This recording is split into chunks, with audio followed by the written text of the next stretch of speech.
Hello ಕರ್ನಾಟಕದ ಸ್ಪರ್ಧಾರ್ಥಿಗಳಿಗೆ ನಮಸ್ಕಾರಗಳು. ಈ ವಿಡಿಯೋದಲ್ಲಿ ನಾವು ಕರ್ನಾಟಕ PDO ಮತ್ತು ವಿಲೇಜ್ ಅಕೌಂಟೆಂಟ್ಗೆ ಸಂಬಂಧಪಟ್ಟಂತಹ ಈ ಒಂದು ಕಂಪ್ಯೂಟರ್ ಪೇಪರ್ 2ದಲ್ಲಿ ಬರ್ತಕ್ಕಂಥ ಕಂಪ್ಯೂಟರ್ ಜ್ಞಾನದ ಪ್ರಶ್ನೆಗಳನ್ನು ಡಿಸ್ಕಸ್ ಮಾಡೋಣ. ಸೊ ಅದಕ್ಕೋಸ್ಕರ ಹೊಸ್ತಾ ಬಂದಿರೋ ಚಾನಲ್ಗೆ ಸಬ್ಸ್ಕ್ರೈಬ್ ಮಾಡಿಕೊಡ್ರಿ ಮತ್ತು ವಿಡಿಯೋನ ಕೊನೆವರೆಗೂ ನೋಡಿ. ಕ್ವಶನ್ಗಳು ತುಂಬ ಇಂಪಾರ್ಟೆಂಟ್ ಆಗಿರ್ತವೆ. ಸೊ ಈ ವಿಡಿಯೋದಲ್ಲಿ ಕ್ವಶನ್ ಸ್ವಲ್ಪ ಟಫ್ ಬಂದರೂ ಇದೇ ಟೈಪ್ ಕ್ವಶನ್ಗಳು ಬರ್ತವೆ, ನೋಡ್ತಾ ಹೋಗಿ. ಇಲ್ಲಿ ಏನು ಕೇಳಿದ್ದಾರೆ ನೋಡಿ, 0ರಿಂದ 100ರ ನಡುವಿನ ಎಲ್ಲ ಸಂಖ್ಯೆಗಳು ಕೆಂಪು ಬಣ್ಣದಲ್ಲಿ ಪ್ರದರ್ಶಿಸಲು ಕೆಳಗಿನವುಗಳಲ್ಲಿ ಯಾವುದನ್ನು MS Excelನಲ್ಲಿ ಬಳಸಬಹುದು ಅಂತ ಕೇಳಿದ್ದಾರೆ. ಸೊ ಇಲ್ಲಿ ಸರಿಯಾದಂಥ ಉತ್ತರ ಸಿ ಆಗುತ್ತೆ. ಏನಪ್ಪ ಅಂತಂದರೆ ಇಲ್ಲಿ ಸಿ ಅಂತಂದರೆ ಬಿ ಮಾತ್ರ ಇಲ್ಲಿ ಸರಿಯಾಗಿದೆ. ಫಾರ್ಮ್ಯಾಟ್ ಮೆನುವಿನಲ್ಲಿ ಷರತ್ತುಬದ್ಧ ಫಾರ್ಮ್ಯಾಟಿಂಗ್ ಕಮಾಂಡನ್ನು ಅನ್ವಯಿಸಿದರೆ ನಮಗೆ ಏನಪ್ಪ ಅಂದರೆ ಎಲ್ಲ ಕಾಲಮ್ಗಳು ಕೆಂಪು ಬಣ್ಣಕ್ಕೆ ತಿರುಳುತ್ತವೆ. ಸೊ ಇಲ್ಲಿ ಸರಿಯಾದಂಥದ್ದು ಆಪ್ಷನ್ ಬಿ ನೋಡಿ. ವಿಶೇಷ ಆಜ್ಞೆಯನ್ನು ಬಳಸುವುದರಿಂದ ಅಂಟಿಸಿ ನೀವು ಯಾವುದಾದರೂ ಆಯ್ಕೆಯನ್ನು ಅಂಟಿಸಬಹುದು ಅಂತ ಕೇಳಿದರೆ. ಸೊ ಈ ಕೆಳಗಿನ ಆಯ್ಕೆಗಳಿಂದ ಸರಿಯಾದ ಉತ್ತರಕ್ಕಾಗಿ ಕೋಡನ್ನು ಆಯ್ಕೆ ಮಾಡಿ. ಇಲ್ಲಿ ಸರಿಯಾದ ಉತ್ತರ ಆಪ್ಷನ್ ನೋಡಿ, ಕ್ರಮಬದ್ಧಗೊಳಿಸುವಿಕೆ ಇಂದ ಮಾತ್ರ ನಾವು ಈ ಒಂದು ಅಂಟಿಸಬಹುದು, ಪ್ರಮುಖವಾದ ಆಯ್ಕೆಯನ್ನು ಅಂಟಿಸಬಹುದಾಗಿದೆ. ವ್ಯಾಲಿಡೇಷನ್ ಅಂತ ಕರಿತೀವಿ. ಸೊ ಅದರ ಮೂಲಕ ಅಂಟಿಸಬಹುದು. ಅಂಟಿಸು ಅಂದರೆ ಅಟ್ಯಾಚ್ ಮಾಡ್ಬೋದು ಅಂತ. ನೆಕ್ಸ್ಟ್, ಇನ್ನು ಕಂಪ್ಯೂಟರ್ ಸಿಸ್ಟಮ್ನಲ್ಲಿ ಕೋಲ್ಡ್ ಬೂಟ್ ಯಾವುದು ಅಂತ ಕೇಳಿದ್ದಾರೆ. ಕೋಲ್ಡ್ ಬೂಟ್ ಕಂಪ್ಯೂಟರ್ ಸಿಸ್ಟಮ್ನಲ್ಲಿ ಇಲ್ಲಿ ಸರಿಯಾದಂತಹ ಉತ್ತರವಾಗೋದು ಆಪ್ಷನ್ ನೋಡಿ, ಕಂಪ್ಯೂಟರನ್ನು ಆ್ಯಪ್ ಮಾಡಲಾಗಿದೆ ಮತ್ತು ನಂತರ ಕಂಪ್ಯೂಟರ್ ವಿದ್ಯುತ್ ಸರಬರಾಜು ಅಡಚಣೆಯಾದಾಗ ಮತ್ತೆ ತಿರುಗುತ್ತದೆ. ಸೊ ಅದಕ್ಕೋಸ್ಕರ ಕೋಲ್ಡ್ ಬೂಟ್ ಅಂತ ಕರೀತಾರೆ ಅದಕ್ಕೆ. ಸೊ ನಾನು ಹೇಳೋದೇನಾದರೂ ಅರ್ಥ ಆಗಿರಲಿಲ್ಲ ಅಂದರೆ ಅಲ್ಲಿ ಓದ್ಕೊಡ್ರಿ, ಪಾಸ್ ಮಾಡ್ಕೊಂಡು ಓದ್ಕೊಡ್ರಿ, ಯಾಕೆಂದರೆ ಕ್ವಶನ್ ಕ್ಲಾರಿಫೈ ಆಗಬೇಕು ನಿಮಗೆ. ಸೊ ನೆಕ್ಸ್ಟ್, ವರ್ಡ್ ಡಾಕ್ಯುಮೆಂಟ್ನಲ್ಲಿ ಎಕ್ಸೆಲ್ ವರ್ಕ್ಶೀಟ್ ಡೇಟಾವನ್ನು ಎಂಬೆಡ್ ಮಾಡಲು ಎಳೆಯಿರಿ ಮತ್ತು ಡ್ರಾಪನ್ನು ನೀವು ಬಳಸಬಹುದು ಅಂತ ಕೇಳಿದ್ದಾರೆ. ಸ್ವಲ್ಪ ಕ್ವಶನ್ಗಳು ಟಫ್ ಬರ್ತವೆ. ಇಲ್ಲಿ ಆಪ್ಷನ್ ನೋಡಿ, ಕಂಟ್ರೋಲ್ ಕೀಲಿಯನ್ನು ಒತ್ತುವಾಗ ಟಾಸ್ಕ್ ಬಾರ್ನಲ್ಲಿ ವರ್ಡ್ ಬಟನ್ಗೆ ಎಕ್ಸೆಲ್ ಡೇಟಾದ ಶ್ರೇಣಿಯನ್ನು ಡೇಟಾವನ್ನು ಎಳೆಯುವ ಮೂಲಕ ನಾವು ಈ ಒಂದು ವರ್ಡ್ ಡಾಕ್ಯುಮೆಂಟ್ ಎಕ್ಸೆಲ್ ಶೀಟ್ ಡೇಟಾವನ್ನು ಎಂಬೆಡ್ ಮಾಡಲಾಗುತ್ತದೆ. ಸೊ ಟಫ್ ಬಂದರೆ ಏನಪ್ಪ ಅಂತಂದರೆ ಕ್ವಶನ್ ಪೇಪರ್ ಲೆವೆಲ್ ನೀವು ನೋಡಿದಿರಿ ಜಾಸ್ತಿ ಆಗ್ತಾ ಹೋಗ್ತಾ ಇದೆ. ಸೊ ಕ್ವಶನ್ ಯಾವ ರೀತಿ ಬರ್ತಾವಂತೆ ಏನು ಹೇಳೋಕ್ಕಾಗಲ್ಲ. ಇನ್ನು ಕಂಪ್ಯೂಟರ್ ಪೀಳಿಗೆಯ ಪಟ್ಟಿ 1 ಮತ್ತು ಅವರ ಗಣಕದಲ್ಲಿ ಬಳಸಿದಂತಹ ವ್ಯವಸ್ಥೆಗಳು ಪಟ್ಟಿ 2ನ್ನು ಹೊಂದಿಸಿ ಬರೆಯಿರಿ ಅಂತ ಕೇಳಿದ್ದಾರೆ. ಸೊ ಪೀಳಿಗೆಗಳು ಅಂದರೆ ಜನ್ರೇಷನ್ ಕಂಪ್ಯೂಟರ್ಗಳು ಮತ್ತು ಅವು ಬಳಸಿದಂತಹ ವ್ಯವಸ್ಥೆಗಳು. ಇಲ್ಲಿ ಪ್ರಥಮ ಜನ್ರೇಷನ್, ಫಸ್ಟ್ ಜನ್ರೇಷನ್ ಏನನ್ನು ಬಳಸ್ತೀಪ್ಪ ಅಂತಂದರೆ ಇದು ನಿರ್ವಾತ ವ್ಯಾಕ್ಯೂಮ್ ಟ್ಯೂಬ್ಸನ್ನು ಬಳಸ್ತೀವಿ. ಇನ್ನು ದ್ವಿತೀಯ ಸೆಕೆಂಡ್ ಜನ್ರೇಷನ್ ಏನು ಬಳಸ್ತೀವಿ ಅಂದರೆ ಡಯೋಡ್ಗಳು ಮತ್ತು ಟ್ರಾನ್ಸಿಸ್ಟರ್ಗಳನ್ನು ಬಳಸ್ತೀವಿ. ಇನ್ನು ತೃತೀಯ ಜನ್ರೇಷನ್ ಏನಪ್ಪ ಅಂತಂದರೆ ಇಂಟಿಗ್ರೇಟೆಡ್ ಸರ್ಕ್ಯೂಟ್ IC ಅಂತ ಕರಿತೀವಲ್ಲ ಅದನ್ನು ಬಳಸ್ತೀವಿ. 4ನೇ ಫೋರ್ತ್ ಜನ್ರೇಷನ್ ಏನಪ್ಪ ಅಂದ್ರೆ ಮೈಕ್ರೋ ಪ್ರೊಸೆಸರ್ಗಳನ್ನು ಬಳಸಿದೆ. ಆಪ್ಷನ್ ಡಿ ಇಲ್ಲಿ ಸರಿಯಾದ ಹೊಂದಾಣಿಕೆ ಆಗುತ್ತೆ. ನೆಕ್ಸ್ಟ್, ಈ ಕೆಳಗಿನ ಹೇಳಿಕೆಗಳನ್ನ ಪರಿಗಣಿಸಿ. ಈ ಮೇಲೆ ಯಾವ ಹೇಳಿಕೆಗಳು ಸರಿಯಾಗಿವೆ ಅನ್ನೋದನ್ನು ಉತ್ತರವನ್ನು ಕೋಡ್ ಮೂಲಕ ಆಯ್ಕೆ ಮಾಡಿ ಅಂತ ಕೇಳಿದ್ದಾರೆ. ಸೊ ಇಲ್ಲಿ ನೋಡಿ, ಮೊದಲ ಹೇಳಿಕೆ ಏನು ಹೇಳುತ್ತೆ ಅಂದರೆ ಜಾವಾ ಪ್ರೋಗ್ರಾಮಿಂಗ್ ಲ್ಯಾಂಗ್ವೇಜನ್ನು ಜೇಮ್ಸ್ ಗ್ಲೋಸಿಂಗ್ ರವರು ಸೃಷ್ಟಿಸಿದರು, ಇದು ಸರಿಯಾಗಿದೆ. ಇನ್ನು ಸಿ ಭಾಷೆಯನ್ನು ಡೆನ್ನಿಸ್ ರಿಚಿ ಮೊದಲ ಬಾರಿಗೆ ಅಭಿವೃದ್ಧಿಪಡಿಸಿದರು, ಇದು ಕೂಡ ಸರಿ. C++ ಪ್ರೋಗ್ರಾಮಿಂಗ್ ಭಾಷೆನ ಬಾರ್ನ್ ಸ್ಟ್ರೌಟಾಪ್ ಅವರು ಅಭಿವೃದ್ಧಿಪಡಿಸಿದರು, ಅದು ಕೂಡ ಸರಿ. ಇನ್ನು ಪಾರ್ಟ್ರಾನ್ ಭಾಷೆನ ಜಾನ್ ಬ್ಯಾಕಸ್ ರವರು ವಿನ್ಯಾಸಗೊಳಿಸಿದರು, ಅದು ಕೂಡ ಸರಿ. ಸೊ ಈ ರೀತಿಯಾಗಿ ಒಂದು C++, ಸಿ, ಜಾವಾ ಮತ್ತು ಪ್ರೋಟ್ರಾನ್ ಭಾಷೆಗಳು ಯಾರು ಕಂಡುಹಿಡಿದಾರೆ ಅಂತ ಕನ್ಫರ್ಮ್ ಮಾಡಿಕೊಡ್ರಿ, ಯಾಕಪ್ಪ ಅಂತಂದ್ರೆ ಕೇಳ್ತಾರೆ ಎಕ್ಸಾಮ್ದಲ್ಲಿ. ನೆಕ್ಸ್ಟ್, ASCII ಮತ್ತು EBCDICಗಳು ಜನಪ್ರಿಯ ಅಕ್ಷರ ಎನ್ಕೋಡಿಂಗ್ ಸಂಕೇತಗಳಾಗಿವೆ ಮತ್ತು ಅವುಗಳು ಪೂರ್ಣ ರೂಪಗಳನ್ನು ಕೆಳಗೆ ನೀಡಲಾಗಿದೆ ಅಂತ ಕೇಳಿದ್ದಾರೆ. ಸೊ ಇಲ್ಲಿ ಸರಿಯಾದಂಥ ಉತ್ತರ ಎರಡೂ ಸರಿಯಾಗಿದ್ದಾವೆ.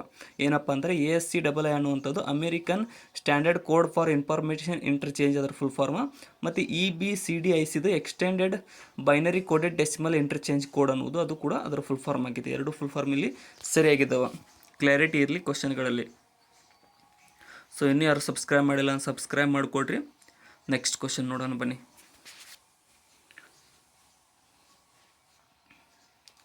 ಈ ಕೆಳಗಿನ ಯಾವುದು ಎಕ್ಸೆಲ್ನಲ್ಲಿ ಕಾರ್ಯವನ್ನು ಉಪಯೋಗಿಸಲು ಸರಿಯಾದ ವಿಧಾನಗಳು ಯಾವುವು ಅಂತ ಕೇಳಿದ್ದಾರೆ. ಸೊ ಎಕ್ಸೆಲ್ನಲ್ಲಿ ಕಾರ್ಯವನ್ನು ಉಪಯೋಗಿಸಲು ಸರಿಯಾದ ವಿಧಾನಗಳು ಯಾವುವು ಅಂತ ಅಂದರೆ ಎವರೇಜ್ ಅಂತ ಕರಿತೀವಿ, ಎವರೇಜ್, B = ಎವರೇಜ್ ಮತ್ತು C = ಎವರೇಜ್. ಆ ರೀತಿಯಾಗಿ ನೀವು ಆಪ್ಷನ್ಗಳು ನೀವೇ ನೋಡಿಕೊಡ್ರಿ. ABC 3 ಇಲ್ಲಿ ಸರಿಯಾದ ಕೋಡ್ಗಳಾಗಿವೆ ಎಕ್ಸೆಲ್ನಲ್ಲಿ ಕಾರ್ಯವನ್ನು ಉಪಯೋಗಿಸಲು ಎವರೇಜ್ ತೆಗಿಬೇಕಾದ್ರೆ. ನೆಕ್ಸ್ಟ್, ಸ್ಟ್ಯಾಂಡರ್ಡ್ ಪ್ಲೇಸ್ ಹೋಲ್ಡರ್ಗಳನ್ನು ಬಳಸದೆ ಸ್ಲೈಡ್ಗೆ ಪಠ್ಯವನ್ನು ಸೇರಿಸಲು ಕೆಳಗಿನ ಯಾವ ಸಾಧನವು ನಿಮ್ಮನ್ನು ಶಕ್ತಿಗೊಳಿಸಬಹುದು ಅಂತ ಕೇಳಿದರೆ. ಸೊ ಇಲ್ಲಿ ಸರಿಯಾದಂಥ ಉತ್ತರ ಆಪ್ಷನ್ ನೋಡಿ, ಪಟ್ಟಿಗೆ ಟೆಕ್ಸ್ಟ್ ಟೂಲ್ ಬಾಕ್ಸನ್ನು ಬಳಸಿದರೆ ನಮಗೆ ಈ ಒಂದು ಶಕ್ತಿಗೊಳಿಸಬಹುದಾಗಿದೆ ಪಠ್ಯವನ್ನು. ಮೈಕ್ರೋಸಾಫ್ಟ್ ವರ್ಡ್ನಲ್ಲಿ ನೀವು ಪುಟ ವಿರಾಮವನ್ನು ಒತ್ತಾಯಿಸಬಹುದು ಅಂತ ಕೇಳಿ. ಪುಟ ವಿರಾಮವನ್ನು ಯಾವ ರೀತಿಯಾಗಿ ನಾವು ತರ್ಬೋದು ಅಂತ ಅಂದರೆ ಇಲ್ಲಿ ಸರಿಯಾದಂತಹ ಉತ್ತರ ಆಪ್ಷನ್ ಸಿ ನೋಡಿ. ಏನಪ್ಪ ಅಂತಂದರೆ ಸೂಕ್ತ ಸ್ಥಳದಲ್ಲಿ ನಿಮ್ಮ ಕರ್ಸರನ್ನು ಇರಿಸಿ ಮತ್ತು Ctrl+Enter ಒತ್ತಿದರೆ ನಮಗೆ ಪುಟ ವಿರಾಮ ಬರುತ್ತೆ. ಸೂಕ್ತ ಸ್ಥಳದಲ್ಲಿ ನಿಮ್ಮ ಕರ್ಸರ್ನ ಇರಿಸಿ Ctrl+Enter ಒತ್ತಬೇಕು. ನೆಕ್ಸ್ಟ್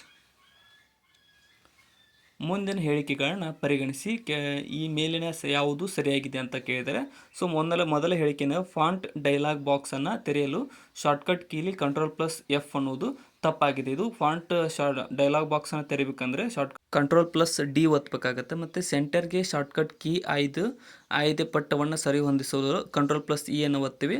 ಮತ್ತು ಡಾಕ್ಯುಮೆಂಟ್ನಲ್ಲಿನ ಕಾಗುಣಿತ ಪರೀಕ್ಷೆ ಶಾರ್ಟ್ಕಟ್ ಕೀಲಿ ಅಂದರೆ F7. ಕಾಗುಣಿತ ಪರೀಕ್ಷೆಗೆ F7 ಸರಿಯಾಗಿದೆ. 2 ಮತ್ತು 3 ಸರಿಯಾಗಿದ್ದಾವೆ. ಬಟ್ ಇಲ್ಲಿ ಒಂದನೇದು Ctrl+D ಬೇಕಾಗುತ್ತೆ ಫಾಂಟ್ ಡೈಲಾಗ್ ಬಾಕ್ಸ್ ತೆರಿಬೇಕಂತಂದರೆ. ನೆಕ್ಸ್ಟ್ ಇನ್ನು ವರ್ಕ್ಶೀಟ್ನಲ್ಲಿ ಒಂದು ಪ್ರದೇಶದಿಂದ ಫಾರ್ಮ್ಯಾಟ್ ಮಾಡುವುದನ್ನು ನಕಲಿಸಲು ಮತ್ತು ನೀವು ಬಳಸುತ್ತಿರುವ ಮತ್ತೊಂದು ಪ್ರದೇಶಕ್ಕೆ ಅದನ್ನು ಅನ್ವಯಿಸಲು ಏನು ಆ್ಯಕ್ಷನ್ ಮಾಡಬೇಕಾಗುತ್ತೆ ಅಂತ ಕೇಳಿದರೆ, ಸೊ ಇಲ್ಲಿ ಆಪ್ಷನ್ಗಳನ್ನ ಓದ್ಕೊಡ್ರಿ ನಿಧಾನವಾಗಿ.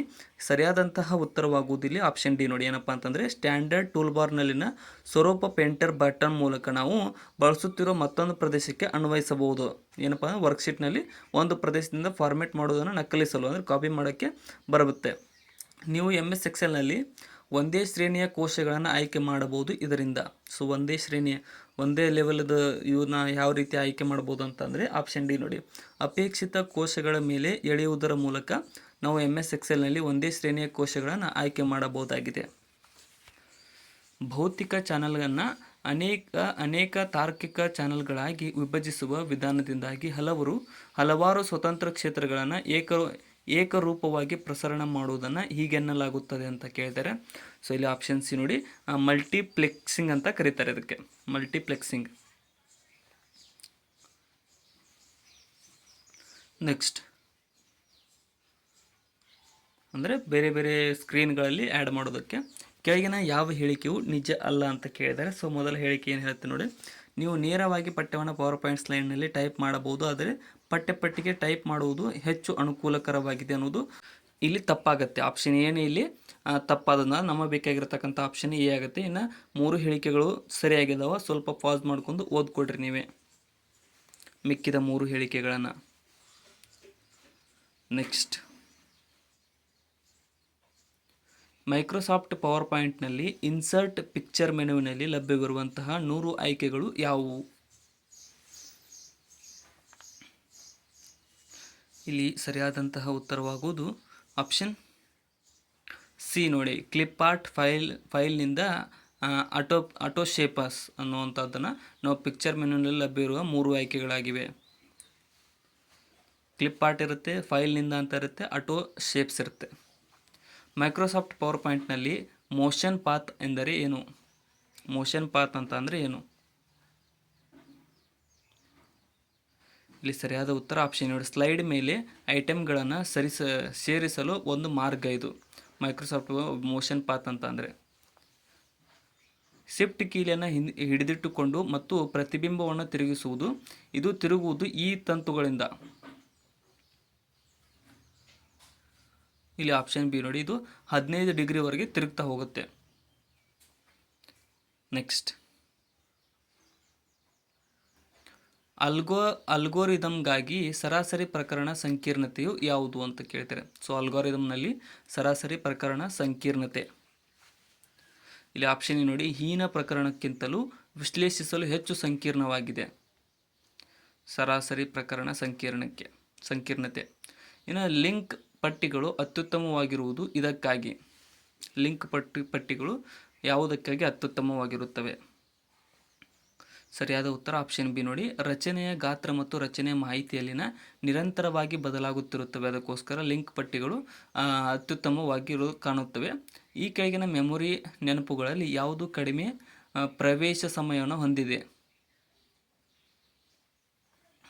ಸರಿಯಾದಂತಹ ಉತ್ತರ ಆಪ್ಷನ್ ನೋಡಿ. ಸಂಗ್ರಹ ಸ್ಮರಣೆಯು ಕ್ಯಾಚ್ ಮೆಮೊರಿ ಅಂತ ಏನು ಕರಿತೀವಲ್ಲ, ಇದೊಂದು ಕಡಿಮೆ ಪ್ರವೇಶ ಸಮಯವನ್ನು ಹೊಂದಿರುವ ಒಂದು ಇದಾಗಿದೆ, ಮೆಮೊರಿ ಆಗಿದೆ. ಮೈಕ್ರೋಸಾಫ್ಟ್ ವಿಂಡೋಸ್ನಲ್ಲಿನ ಕೆಳಗಿನ ಶ್ರೇಣಿಗಳನ್ನು ಪರಿಗಣಿಸಿ ಅವುಗಳ ಬಿಡುಗಡೆಯಾದ ಕ್ರಮಾನುಗತಿಯಲ್ಲಿ ಇವುಗಳನ್ನು ಜೋಡಿಸಿ ನೀಡಿರುವ ಆಯ್ಕೆಗಳಲ್ಲಿ ಸರಿಯಾದ ಉತ್ತರವನ್ನು ಆರಿಸಿ ಅಂತ ಕೇಳಿದ್ದಾರೆ. ಸೊ ಇಲ್ಲಿ ಆಪ್ಷನ್ ಎ ಆಗುತ್ತೆ. ಏನಪ್ಪ ಅಂತಂದರೆ ಫಸ್ಟ್ ವಿಂಡೋಸ್ ME ಬರುತ್ತೆ, ಅದಾದಮೇಲೆ ವಿಂಡೋಸ್ XP ಬರುತ್ತೆ, ಅದಾದಮೇಲೆ ವಿಂಡೋಸ್ ವಿಸ್ಟಾ ಬರುತ್ತೆ, ಕೊನೆಗೆ ವಿಂಡೋಸ್ 7 ಬರುತ್ತೆ. ನೆಕ್ಸ್ಟ್, ಅಸೆಂಬ್ಲರ್ನ ಕಾರ್ಯವೇನು? ಅಸೆಂಬ್ಲರ್ ಯಾವ ರೀತಿಯಾದ ಕಾರ್ಯವನ್ನು ನಿರ್ವಹಿಸುತ್ತದೆ? ಸರಿಯಾದಂತಹ ಉತ್ತರ ಆಪ್ಷನ್ ಸಿ ನುಡಿದು ಯಂತ್ರ ಭಾಷೆಯನ್ನು ಭಾಷೆಗೆ ಪರಿವರ್ತಿಸಲು ಕೆಲಸ ಮಾಡುತ್ತದೆ ಅಸೆಂಬ್ಲರ್ ಅನ್ನುವಂಥದ್ದು. ನೆಕ್ಸ್ಟ್,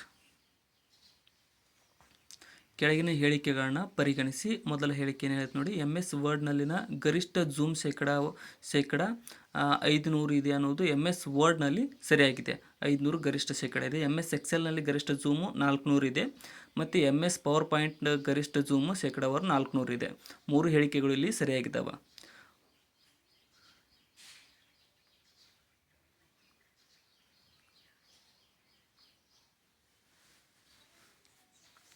ನೆಕ್ಸ್ಟ್, ಸೊ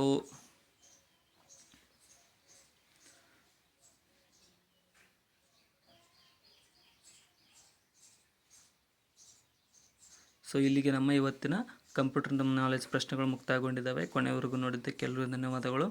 ವಿಡಿಯೋನ ಆದಷ್ಟು ನಿಮ್ಮ ಫ್ರೆಂಡ್ಸ್ಗೆ ಶೇರ್ ಮಾಡಿ. ಏನಾದರೂ ತಪ್ಪು ಅನಿಸಿದರೆ ಕಮೆಂಟ್ ಸೆಕ್ಷನ್ದಲ್ಲಿ ಕಮೆಂಟ್ ಕೂಡ ಮಾಡಿ. ಡಿಸ್ಕ್ರಿಪ್ಷನ್ದೊಳಗೆ ನಮ್ಮ channel Instagram, Telegram, WhatsApp, Threads, Facebook ಲಿಂಕ್ಗಳಿದಾವೆ. ಅವುಗಳನ್ನು ಕೂಡ ಫಾಲೋ ಮಾಡಿಕೊಡ್ರಿ. ಕರೆಂಟ್ ಅಫೇರ್ಸ್ ನಮ್ಮ ಚಾನಲ್ದಲ್ಲಿ ಡೈಲಿ ಬರ್ತಾ ಇರುತ್ತೆ, ಅದನ್ನು ಕೂಡ ನೋಡ್ತಾ ಇರಿ. Thank you so much.